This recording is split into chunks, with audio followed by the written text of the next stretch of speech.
Hello students, I am doctor Heena और आज हम पढ़ने वाले हैं general form of heterogeneous type nuclear fission reactor.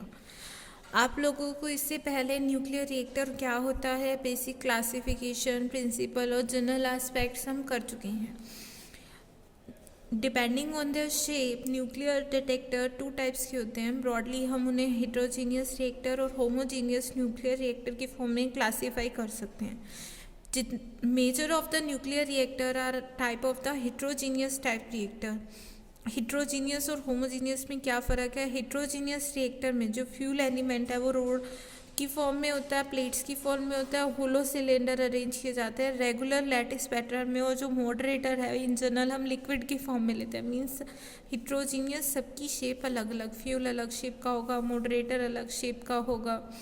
और होमोजीनियस टाइप रिएक्टर में फ्यूल और मॉडरेटर को मिक्स किया जाता है in the form of solution, but वहाँ पे दिक्कत होती है कि न्यूट्रॉन मल्टीप्लिकेशन फैक्टर स्मॉल हो जाता है, क्योंकि जो कुछ न्यूट्रॉन्स हैं वो मॉडरेटर के अंदर कैप्चर हो जाते हैं। सब कुछ एक मिक्सचर की फॉर्म में है और फ्यूल भी उसके अंदर ही मिक्स होता है, तो इसीलिए हम होमोजीनियस टाइप को कम कंसिडर करते हैं, जबकि हेट्रोजीनियस टाइप डिटेक्टर में ये लॉस है वो कम होता है, क्योंकि फ्यूल एलिमेंट को यहाँ देखिए, ये फ्यूल एलिमेंट है, इसको कंट्रोल रोड या मॉडरेटर के बीच में सैंडविच किया जाता है, लगातार नहीं है, इनकी पाइल्स हैं, इसको न्यूक्लियर एटॉमिक पाइल भी कहते हैं। Okay, so let us start with general form of heterogeneous type nuclear reactor. It is a device in which controlled nuclear chain reaction can be initiated and sustained to produce energy. So it is based on the principle of nuclear fission chain reaction for a fissionable material such as uranium-235. Each fission of uranium-235 releases 2 to 3 neutron, या average में आप 2.5 करते हो, और average energy निकलती है 200 MeV। अब हर stage पे जो ये फिजन से न्यूट्रॉन निकल रहे हैं, हमें इन्हें कंट्रोल करना होता है और लिमिटेड करना होता है 1.02 पे, यानी बाकी एब्जॉर्ब हो जाए। साथ ही साथ ये जो न्यूट्रॉन है फास्ट न्यूट्रॉन है, सो वी वांट टू, हम क्या चाहते हैं, ये थर्मल न्यूट्रॉन बने ताकि चेन रिएक्शन सस्टेनेबल हो। So for the chain reaction to be sustainable in a given piece of uranium, at least 1 out of 2.5 neutrons born per fission should always be preserved for further fission to continue the chain reaction. इस purpose के लिए हम reactor का size increase करते हैं ताकि उसका surface area उसके वॉल्यूम के कंपैरिजन स्मॉल हो। रिएक्टर फ्यूल को किसी मटेरियल के अंदर सराउंड करके रखते हैं ताकि न्यूट्रॉन बाहर ना जा पाए, रिफ्लेक्टर उसके अंदर ही स्कैटर कर दे वापसी न्यूट्रॉन्स को। सो यहाँ कंस्ट्रक्शन देखिए, न्यूक्लियर रिएक्टर या फिर जिससे आप एटॉमिक पाइल करते हैं, इसमें लार्ज यूरेनियम ब्लॉक्स को हम एडजेसेंट प्लेस करते हैं, एक सर्टेन कैलकुलेटेड डिस्टेंस पे रखते हैं लैटिस की फॉर्म में, और हैवी वाटर के पूल में रखा जाता है ग्रेफाइट को, या फिर बिग ब्लॉक ऑफ ग्रेफाइट के अंदर, मॉडरेटर के अंदर इसे रखा जाता है। और इनके बीच में जो स्पेस है यहाँ पे control road, cadmium road insert करते हैं। और साइज़ रिड्यूस करने के लिए हम क्या करते हैं, यूरेनियम-235 आइसोटोप लेते हैं। कैडमियम रोड की कितनी अंदर जाएंगी या बाहर जाएंगी, इनकी पोजीशन बताती है कि कितने न्यूट्रॉन रहेंगे अवेलेबल। अगर बिल्कुल अंदर कर दोगे तो सारे न्यूट्रॉन ये एब्जॉर्ब कर लेंगी और आपकी चेन रिएक्शन स्टॉप हो जाएगी। सो एक कैलकुलेटेड डिस्टेंस पे रखा जाता है इन्हें। और अगर आपके पास एग्ज़ाम में heterogeneous type nuclear fission reactor आए या फिर सिंपली न्यूक्लियर फिजन रिएक्टर आ जाता है question, so what you have to do is कि आपको ये डिटेक्टर बनाना है, प्रिंसिपल करना है, कंस्ट्रक्शन करनी है, और general aspect of reactor design जो कि हमने लास्ट लेक्चर में किए थे वो भी इनकॉर्पोरेट करना है। अगर आपके पास 8 मार्क्स का या इससे बड़ा क्वेश्चन आ जाता है, फुल मार्क्स का question, so keep that in mind. अगर स्मॉल क्वेश्चन आता है या कम मार्क्स का आता है तो आपको ये चीज़ इंक्लूड करने की ज़रूरत नहीं है। Next working, a single thermal neutron causes the fission of uranium nucleus. सबसे पहले देखिए इसकी वर्किंग समझिए। Now see here, it is a heterogeneous type fission nuclear reactor. यहाँ पे हम इसकी वर्किंग समझेंगे, वहाँ हमने सिर्फ एक टाइप का हेट्रोजीनियस डिटेक्टर दिखाया था जो आपका फ्यूल है उसको ब्लॉक्स की फॉर्म में अरेंज किया था। ये उसका कंप्लीट ओवरव्यू है फिजन न्यूक्लियर रिएक्टर का, और किस तरह हम इससे इलेक्ट्रिसिटी जनरेट कर सकते हैं वो दिखाया है। सो यहाँ हम फ्यूल को रोड्स की फॉर्म में ले रहे हैं। This is also heterogeneous type detector. इसको हैवी वाटर के पूल में या ग्रेफाइट के ब्लॉक पे रखा गया है, इन दोनों के बीच में है, जो कि मॉडरेटर का काम कर रहा है। मॉडरेटर का काम है फास्ट न्यूट्रॉन्स को थर्मल न्यूट्रॉन्स में कन्वर्ट करना, ताकि वो फर्दर फिजन प्रोड्यूस कर पाए। Okay, so this is reaction vessel, reactor vessel, जहाँ पे रिएक्शन हो रही है। इसकी जो आउटर लेयर है वो स्कैटर उस पर कोट किया हुआ है, ताकि जो भी न्यूट्रॉन बाहर एस्केप करने की कोशिश करे उनको वापसी रिफ्लेक्ट कर दे। ये आपकी एडजस्टेबल कंट्रोल रोड्स हैं, कैडमियम रोड्स जनरली हम यूज़ करते हैं। इसको हम अपनी मर्जी से अंदर बाहर कर सकते हैं डिपेंडिंग ऑन हमें कितनी न्यूट्रॉन की इकोनॉमी चाहिए। मींस एक स्टेज के बाद कितने न्यूट्रॉन्स हम चाहते हैं। अगर हम चाहते हैं कि न्यूक्लियर रिएक्टर शट डाउन हो जाए तो कम्प्लीटली अंदर कर देते हैं, फर्दर कोई भी न्यूट्रॉन प्रोड्यूस नहीं होता। This is concrete shielding, outer shielding material बना रखा है, यहाँ से बहुत हार्मफुल रेडिएशन निकलती है। सो बहुत मोटी लेयर होती है कंक्रीट की, और इसके अंदर बहुत हैवी मटेरियल लाइक लेड उन सबको इनकॉर्पोरेट किया जाता है, ताकि किसी भी टाइप की कोई रेडिएशन बाहर ना आए।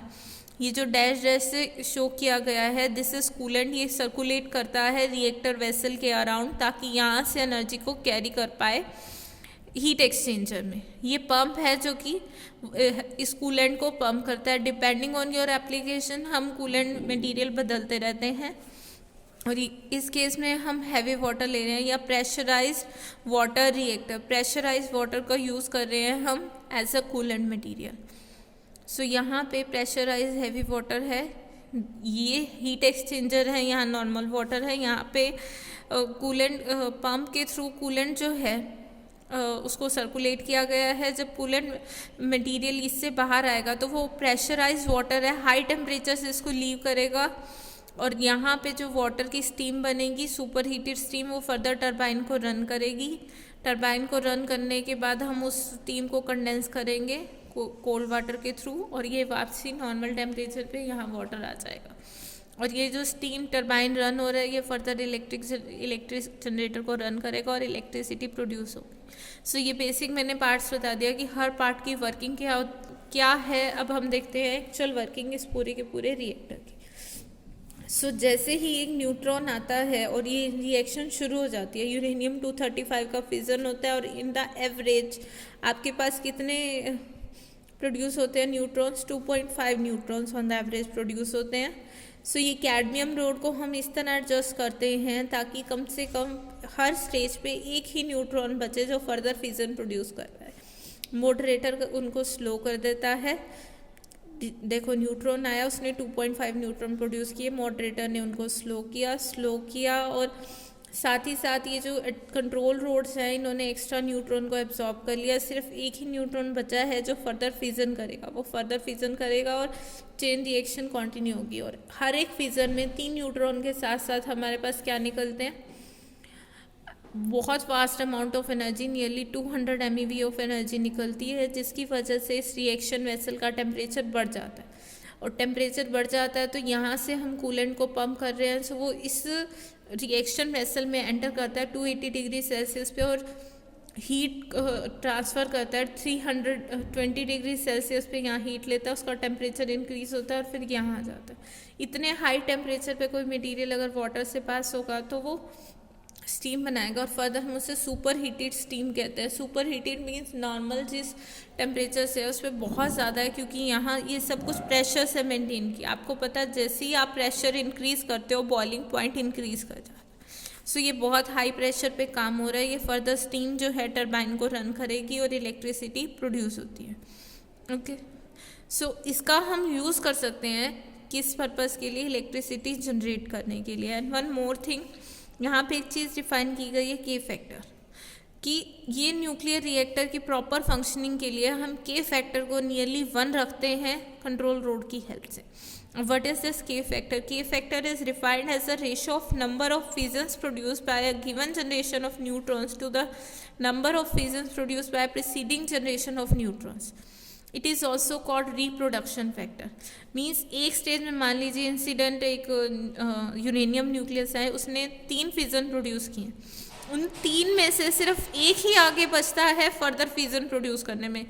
वो फर्दर जब फिजन प्रोड्यूस करेगा वो फर्दर 3 न्यूट्रॉन्स निकालेगा, फिर हम उन 2 को एब्जॉर्ब कर लेते हैं और सिर्फ एक को छोड़ते हैं। सो हर स्टेज से पिछली स्टेज की कितनी रेशियो है, this is known as the k factor, और इसे हमें 1 सेट करना है। अगर वो ज़्यादा होगी तो रिएक्शन बढ़ती जाएगी और यहाँ एटॉमिक बॉम्ब का हो जाएगा कंट्रोल फिजन रिएक्शन की बजाय। Okay, and the uses of fission nuclear reactor, a nuclear reactor is generally use for the electric power generation and to produce power for the propulsion of ships and submarine. ये example तो हम देख ही चुके हैं। Second, to produce radioisotope which find wide application in the field of medicine, agriculture and industry. जब हमने fission reaction बताई थी कि यूरेनियम 235 का फिजन होता है, तो 2 फिजन एलिमेंट प्रोड्यूस होते हैं XY, और फर्दर न्यूट्रॉन्स निकल रहे हैं, वो न्यूट्रॉन बीम का भी हम यूज़ कर सकते हैं किसी भी मटेरियल को रेडियो एक्टिव बनाने में या रेडियो आइसोटोप प्रोड्यूस करने में। So to produce a beam of neutron beam which is use in nuclear research, and also वो न्यूट्रॉन जो प्रोड्यूस है वो कैंसर की ट्रीटमेंट के लिए भी हम यूज़ कर सकते हैं। To produce radioactive plutonium, uranium 235 से प्लूटोनियम भी प्रोड्यूस कर सकते हैं जो कि एक्सप्लोसिव पर्पसेस में काम आता है। और एक और यूज़ है कि ब्रीडर रिएक्टर्स जो होते हैं वो न्यूक्लियर फ्यूल प्रोड्यूस करने के लिए भी काम आते हैं। सो किस टाइप का रिएक्टर है, क्या एप्लीकेशन है, बहुत सारी एप्लीकेशन है इस न्यूक्लियर एनर्जी की अगर आप यूज़ करना चाहें। सो ह्यूमन बीइंग पे डिपेंड करता है कि ये जो एनर्जी दी गई है उसका कंस्ट्रक्टिव पर्पस के लिए यूज़ करें या एटॉमिक बॉम्ब बना के डिस्ट्रक्टिव पर्पस के लिए। ओके, सो ये हिट्रोजीनियस टाइप न्यूक्लियर डिटेक्टर था। मैं फिर से कह रही हूँ, एग्जाम में क्वेश्चन आ जाता है तो कंस्ट्रक्शन और वर्किंग के अलावा आपको जनरल एस्पेक्ट्स भी करने हैं। Okay, that's it for today. कोई दिक्कत हो तो कमेंट सेक्शन में पूछ सकते हो।